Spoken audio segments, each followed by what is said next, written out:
Halo teman-teman semua, selamat datang kembali di channel Pinter Sinau. Di video kali ini, kita akan membahas bagaimana cara menggunakan template saldoku di Google Sheets. Jadi, template ini bisa kita pakai untuk mengelola arus keuangan kita sehari-hari ya teman-teman ya. Bisa teman-teman lihat, di sini template-nya sudah kita update secara masif ya teman-teman ya. Jadi akan ada banyak perubahan di template saldoku ini. Bagi teman-teman yang pernah membeli template ini sebelumnya, teman-teman tinggal buka link filenya lagi ya. Kemudian teman-teman bikin file salinannya lagi. Oke, mungkin langsung saja kita coba ya teman-teman ya. Kita bikin file salinannya dulu. Jangan lupa untuk selalu baca panduan yang ada di sheet pertama ya teman-teman ya. Di sini sudah ada langkah-langkah cara membuat salinan filenya. Jadi kita klik menu file terlebih dahulu. Lalu kita pilih buat salinan teman-teman. Di sini namanya bisa teman-teman ganti sesuai dengan keinginan teman-teman. Kalau sudah diklik buat salinan. Ini filenya akan langsung masuk ke Google Drive milik teman-teman ya.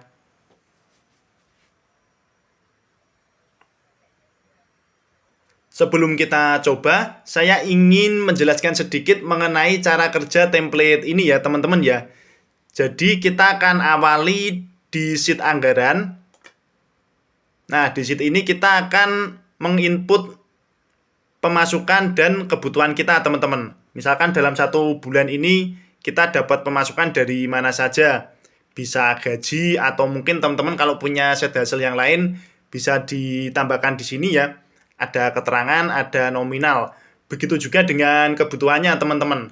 Jadi teman-teman tuliskan di tabel ini kebutuhan-kebutuhan apa saja yang rutin teman-teman keluarkan dalam satu bulan.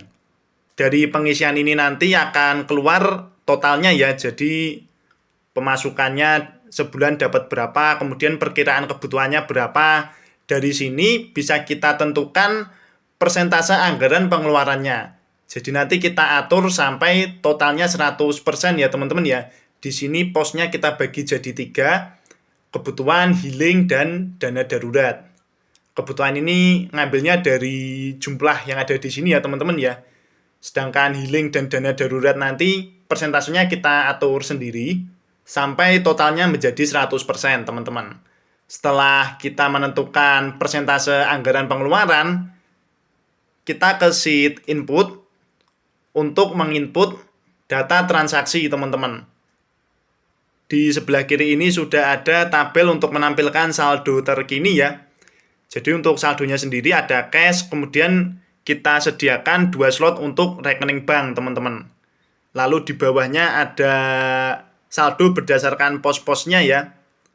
Ini nanti semuanya akan otomatis terupdate ketika kita menginput transaksi. Jadi input transaksinya lewat 3 kotak form ya teman-teman ya. Yang hijau ini untuk pemasukan, yang merah untuk pengeluaran, sedangkan yang biru ini untuk transfer atau pindah saldo. Di sini kan ada beberapa jenis ya. Jadi selain cash, kita sediakan 2 tempat untuk rekening bank. Ini nanti bisa dimanfaatkan teman-teman. Kalau kita gajian kan biasanya dari bank ya teman-teman ya, atau dari rekening. Nah, ketika nanti kita mengambil uang dalam bentuk cash, nanti kita input di sini teman-teman. Jadi tahu cash yang kita pegang berapa, di rekening kita ada berapa. Inputnya praktis banget teman-teman. Cuma masukkan data lalu simpan. Sudah tercatat dan terupdate di saldo terkininya teman-teman. Kemudian kita juga bisa melakukan analisis dari rekapan data yang ada ya teman-teman ya. Jadi di sini sudah kita plot berdasarkan kotak inputannya tadi. Ini khusus pemasukan ya. Bisa di tracking berdasarkan tanggalnya teman-teman. Dari kapan sampai kapan. Nah, nanti akan kita coba.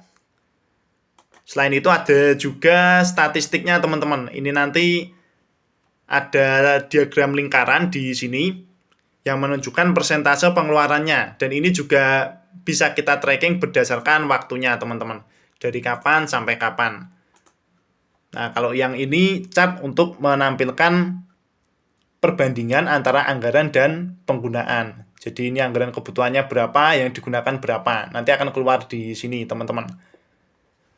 Oke, langsung kita coba ya, teman-teman ya. Kita mulai dari anggaran. Dari pemasukannya dulu ya. Misalkan pemasukan utamanya adalah gaji. Katakanlah 4 juta. Nah, ini langsung keluar ya total pemasukannya berapa. Nah, ini sisa saldonya ya teman-teman ya, karena ini kebutuhannya harus kita input dulu nanti. Kalau teman-teman ada pemasukan selain dari gaji, bisa ditambahkan di sini juga teman-teman. Lalu untuk kebutuhan, kita masukkan, tuliskan kebutuhan apa saja yang kita keluarkan dalam 1 bulan. Jadi ini hal-hal yang rutin kita keluarkan ya. Misalnya kos,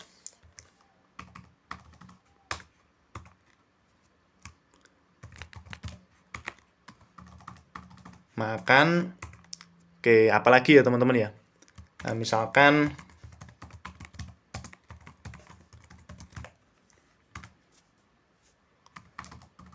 oke, jadi untuk sabun, sampo, dan kawan-kawan ya teman-teman ya. Lalu mungkin transport, bensin, satu lagi mungkin kuota internet ya.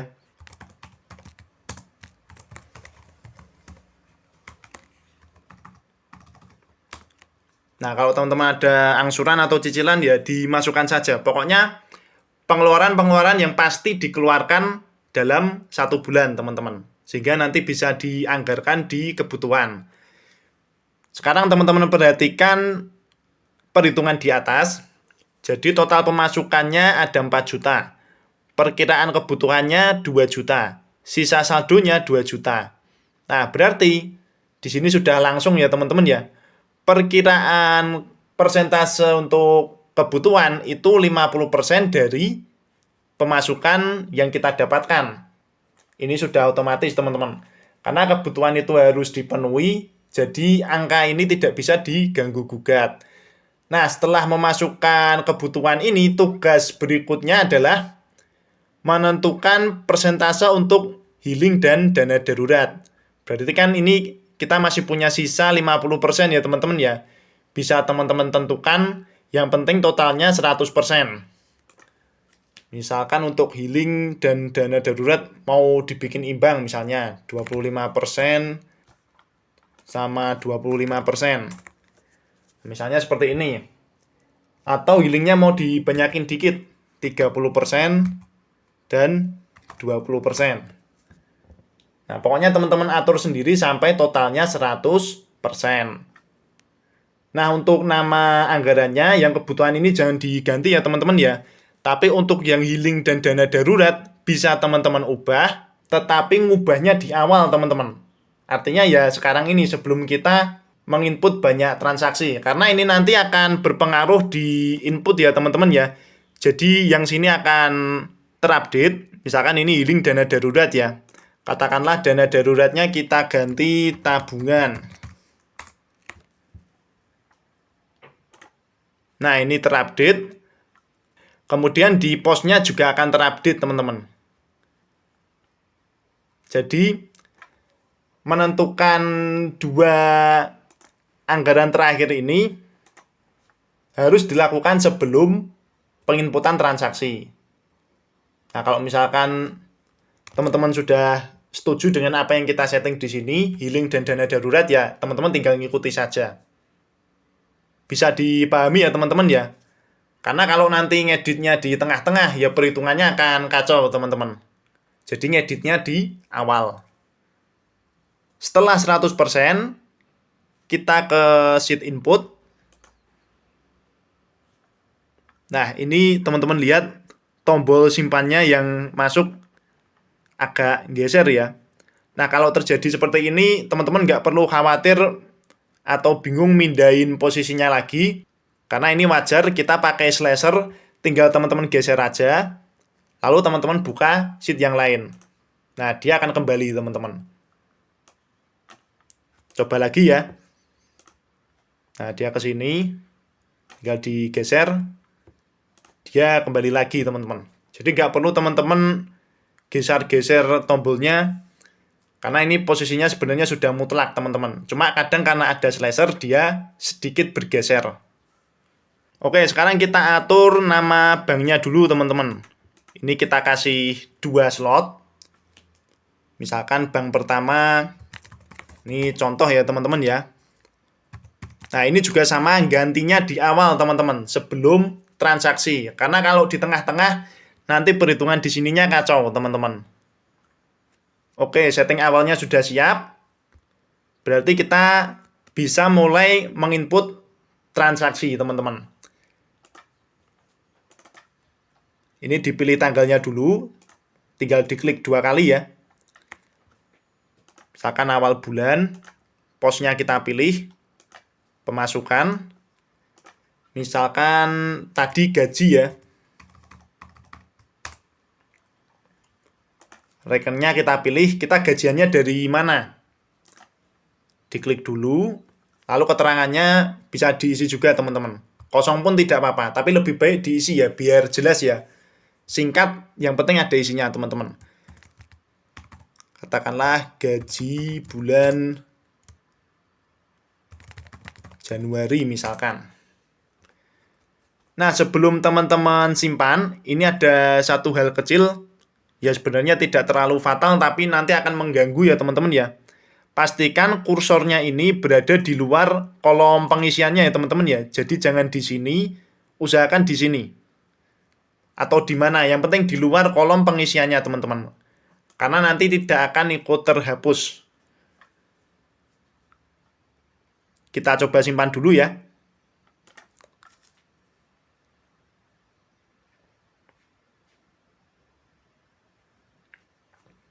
Nah, seperti biasa untuk penggunaan pertama dibutuhkan otorisasi ya. Ini kita kasih akses saja, klik OK. Lanjutkan. Buka project tak berjudul. Jangan khawatir, ini aman ya teman-teman ya, karena bawaan dari Google Sheets itu sendiri. Kita klik lanjutkan. Nah, ini sudah ada keterangannya, transaksi masuk disimpan. Kita klik OK. Nah, di sini teman-teman lihat ya. Jadi saldo mandiri kita, karena baru gajian ya, 4 juta, kemudian sudah terplot menjadi pos-pos anggaran yang kita tentukan tadi teman-teman. 50%, 30%, 20%. Kenapa harus kita plot? Supaya nanti ketika kita melakukan pengeluaran, ya kita harus memperhatikan saldo yang ada di masing-masing pos ini teman-teman. Jadi pengeluarannya nanti lebih terkontrol ya teman-teman ya. Oke, habis gajian biasanya kita narik tunai teman-teman. Nah, kalau narik tunai bisa kita input di yang biru ini ya teman-teman ya. Pindah saldo atau transfer. Misalkan ini berarti dari Mandiri, kita ambil, kita tarik dalam bentuk tunai. Misalkan kita tarik sesuai dengan jumlah kebutuhan kita, 2 juta. Nah, jadi ini nanti setelah kita simpan, 2 jutanya Mandiri akan masuk ke cash ya teman-teman ya. Nah, ini sudah ada keterangannya, pindah saldo berhasil, kita klik OK. Nah, dia sudah berpindah teman-teman. Nah, misalnya kita punya 2 rekening, dan rekening yang satu ini mau kita isi juga. Kita sesuaikan dengan pos ini, biar nggak bingung misalkan. Jadi kita transfer lagi teman-teman. Berarti dari Mandiri ke BCA. Katakanlah untuk dana daruratnya kita simpan di BCA ya teman-teman ya. Di rekening yang lain. Kalau sudah kita klik simpan.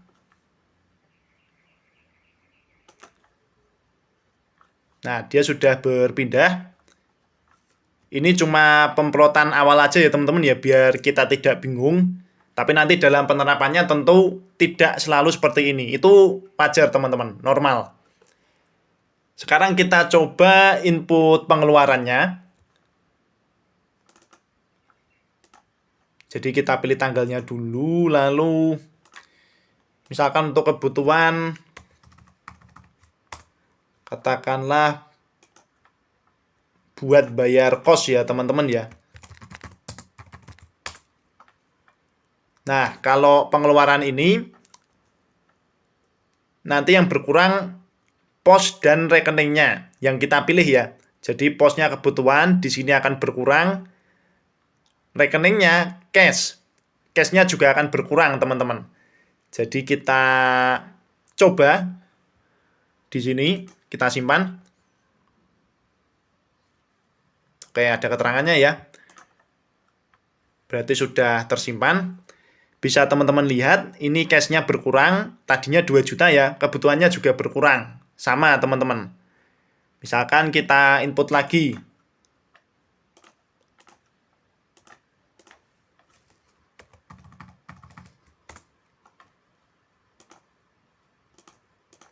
Oke, misalnya membeli stok makanan. Nah, ini masih sama ya, kebutuhan dan cash. Jadi masing-masing akan berkurang 1 juta. Oke, sudah tersimpan. Bisa teman-teman lihat ya, sudah berkurang 1 juta di cash dan kebutuhannya. Berikutnya kita coba untuk pos pengeluaran yang lain ya teman-teman ya. Misalkan buat healing.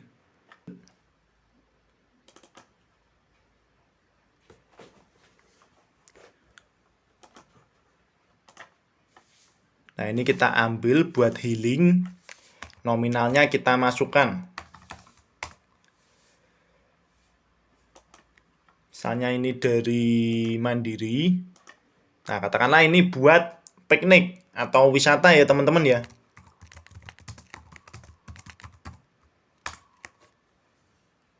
Oke, nanti setelah kita simpan, harusnya healingnya berkurang, mandirinya juga berkurang ya teman-teman ya.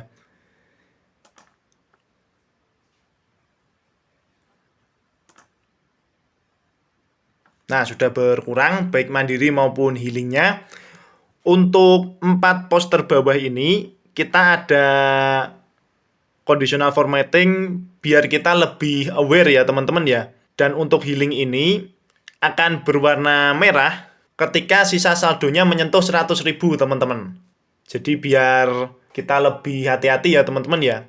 Sehingga nantinya kita tidak akan mengeluarkan atau mengorbankan pos-pos kebutuhan yang lain hanya untuk healing. Karena tadi sudah kita tentukan di awal ya persentasinya ya. Dan pos-pos ini selain kebutuhan ya teman-teman ya, mungkin kan yang namanya aktivitas itu tidak selalu berjalan sesuai dengan apa yang kita rencanakan ya teman-teman ya. Jadi mungkin ada kalanya kita nggak sempat healing, yang mana mungkin membuat saldo healingnya masih utuh atau masih banyak ya.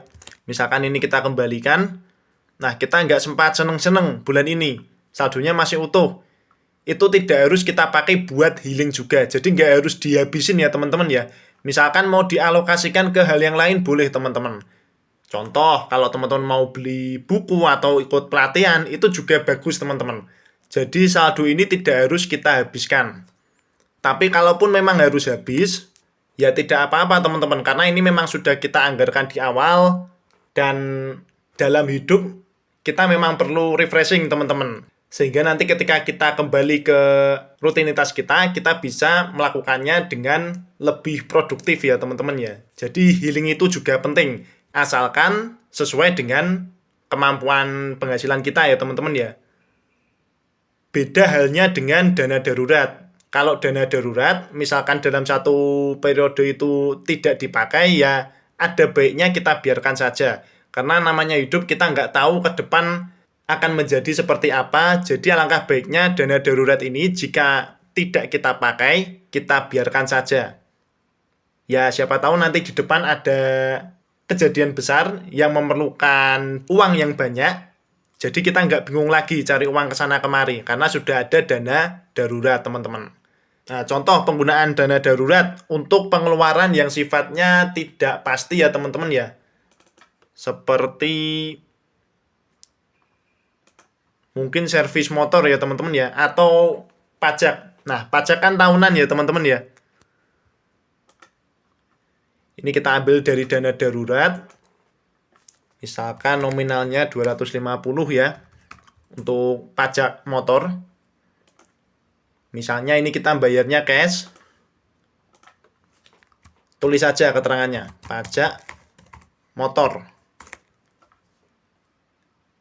Nah, ini berarti nanti dana daruratnya berkurang, kasnya juga berkurang.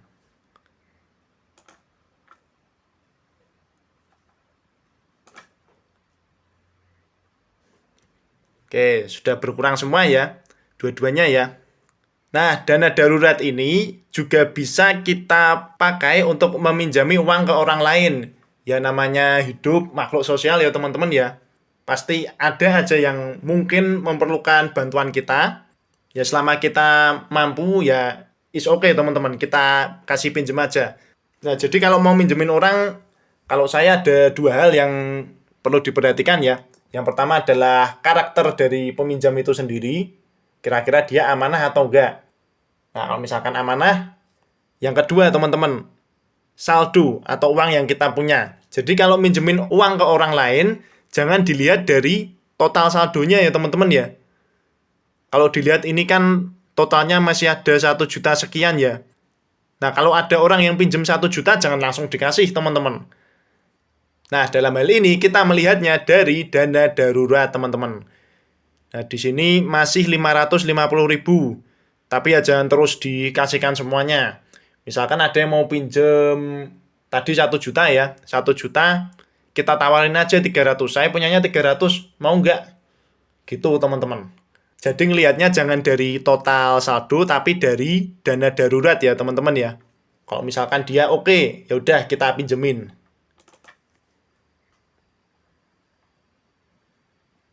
Oke.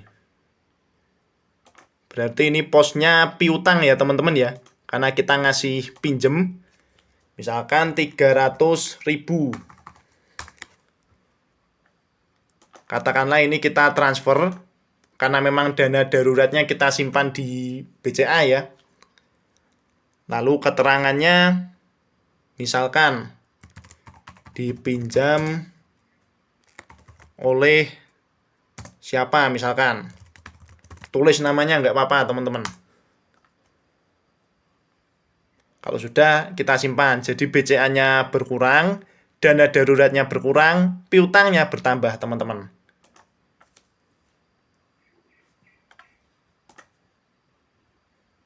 Ya, bisa dilihat ya sudah ada perubahannya. Dan untuk piutang ini warnanya hijau karena ini merupakan hak ya, yang masih merupakan aset kita dan berhak kita tagih, makanya kita kasih warna hijau di sini. Dan untuk dana darurat ini sifatnya sama dengan healing ya, hanya saja di sini kita set ketika saldonya menyentuh angka 200.000, dia akan berwarna merah. Kalau healing tadi 100.000 ya, kalau di dana darurat ini 200.000, teman-teman. Nah, misalkan saudara kita tadi mengembalikan uang yang telah dipinjam. Nah, kita input lagi di pemasukan ya, berarti ya transaksi masuk ya, masuknya piutang tadi 300.000. Misalkan dia mengembalikannya cash, tadi kita kasih pinjam dia transfer ya, ngembaliinnya cash, nggak apa-apa, teman-teman. Yang penting jelas ya antara saldo rekening dan pos-pos yang sudah kita tentukan. Keterangannya kita isi.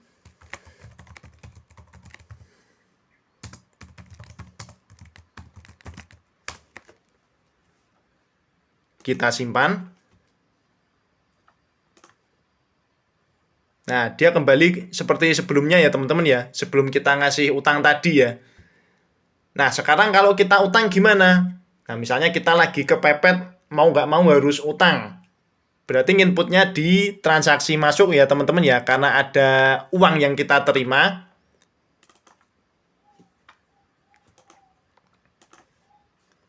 Berarti posnya utang, teman-teman.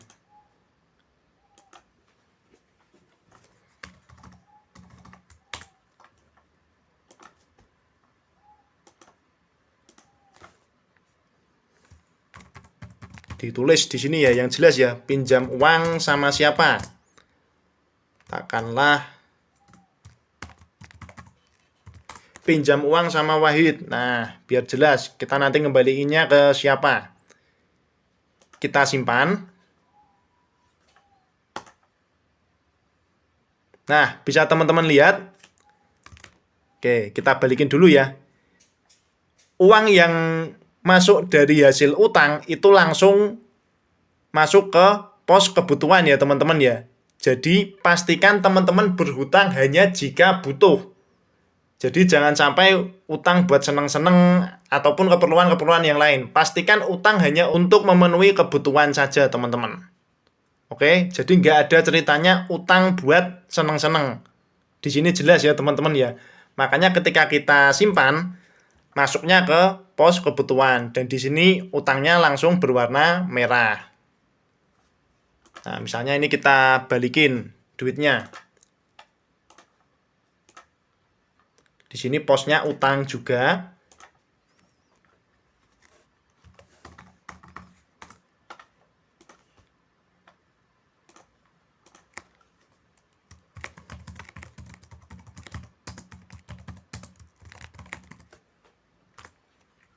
Kita simpan.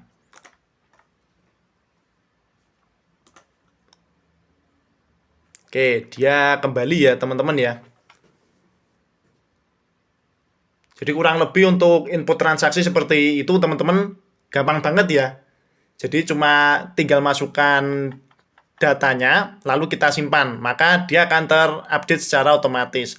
Sekarang kita buka sheet recapnya teman-teman. Nah, di sini sudah ada catatan dari masing-masing form. Ada pemasukan, kemudian pengeluaran, dan juga pindah saldo ya teman-teman ya. Ini setiap posnya bisa teman-teman tracking berdasarkan waktu ya. Misalkan kita pilih dari kapan sampai kapan. Nah, kalau 1 hari berarti sama ya teman-teman ya. Nanti kalau dia belum ada datanya, ada perintah untuk mengecek ulang rentang waktunya teman-teman.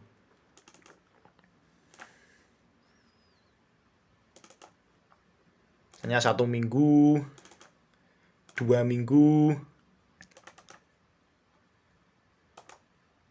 Idealnya 1 bulan ya teman-teman ya. Ini juga sama, bisa kita tracking juga pengeluarannya.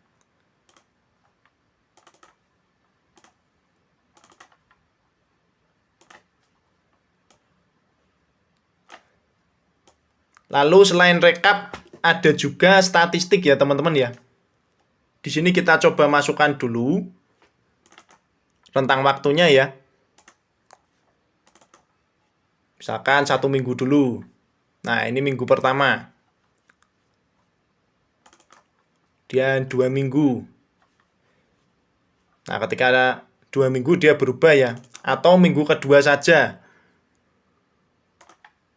Nah, dia berubah juga teman-teman. Di sini ada detailnya ya. Misalkan ini kita buat 1 bulan. Nah, seperti ini. Dia ada detailnya teman-teman. Jadi, untuk pengeluaran persentasenya berapa? Ini setiap posnya ya. Misalkan kebutuhan 58%, healing 32%, dana darurat 8%. Ya, ini mungkin kurang lebih sama dengan apa yang kita tentukan di awal ya. Cuma ini kan realnya ya teman-teman ya. Karena seperti tadi dana darurat kan tidak selalu kita keluarkan. Kemudian untuk diagram yang ini adalah perbandingan antara anggaran dan penggunaannya. Misalkan di kebutuhan anggarannya 2,5 juta. Penggunaannya 2 juta. Lalu anggaran healing, penggunaan healing, anggaran darurat, penggunaan darurat. Jadi semua ada di sini ya teman-teman ya. Dan yang nggak kalah penting itu database-nya teman-teman. Jadi ini adalah database transaksi masuk. database transaksi keluar, dan database pindah saldo. Ini namanya jangan diubah-ubah teman-teman. Jangan diapa-apain ya. Teman-teman boleh mengubah 3 sheet ini hanya untuk memperbaiki dan menyesuaikan data. Misalkan ada data yang salah di pengeluaran, bisa teman-teman perbaiki di sini. Atau mungkin ada data yang mau dihapus. Untuk menghapus data tinggal di delete seperti biasa ya teman-teman ya. Misalkan ini yang terakhir. Kalau terakhir tinggal delete seperti biasa. Yang perlu teman-teman perhatikan adalah ketika data yang dihapus itu tidak atau bukan data yang paling bawah ya teman-teman ya. Misalkan data paling atas dihapus. Nah, ini harus teman-teman naikin lagi.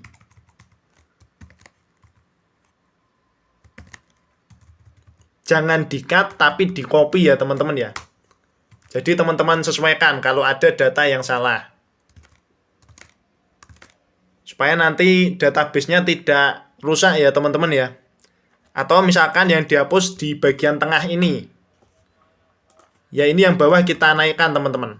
Sekali lagi jangan di-cut tapi di-copy paste teman-teman. Jadi kalau sampai ada yang salah memang akan sedikit memakan waktu ya teman-teman ya. Oke teman-teman, demikian video kali ini. Semoga bisa membantu. Apabila teman-teman ingin membeli template ini, linknya sudah kita tambahkan di deskripsi ya. Teman-teman bisa langsung klik saja linknya dan dapatkan template saldoku ini. Sekian dari saya. Kurang lebihnya mohon maaf. Terima kasih atas perhatiannya dan sampai jumpa di video-video berikutnya. Dadah!